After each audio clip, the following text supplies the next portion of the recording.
Well guys, the sugar dosing, we're at day 4 and I got some great news. It works. If any of y'all can remember, the nitrates on the first video were they were off the scale, above 160.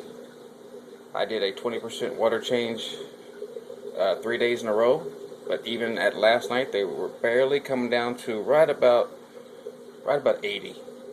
And today, as you can see, we're at I'd say we're right at 0, maybe 5, and it came down hard and quick because this morning, very early this morning when I tested, we were still at 40. And tonight I went to change some water. I looked and I decided to test it before I changed it, and there's our yellow color we're looking for on the nitrates. So the sugar dosing does work. The doses I started out with, like I said, I have 150 and a 20-gallon sump. I went with a full teaspoon the first day and 3/4 of a teaspoon every day since then. One thing they do recommend, as you can see, I got to clean this tank tomorrow. That's where all the algae is dying off because I'm getting the nitrates back down. I had an algae outbreak which told me that the nitrates were out of whack. But apparently the sugar, the bacteria that it puts in there will eat up the oxygen. So you have to have a skimmer. So the skimmer will oxygenate the water. As you can see, I got the skimmer and I've got it actually turned up a little bit. There's a little more liquid in here than normal. So I got it over skimming.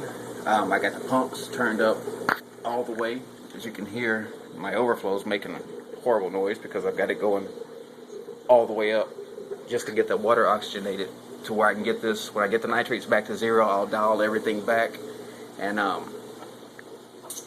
maintain it from there. Apparently, I believe that you have to dose it every other day with sugar. If you start doing the sugar dosing to keep nitrates at 0, well, it's way better than 20% water changes once a week. So there you go. It works for me.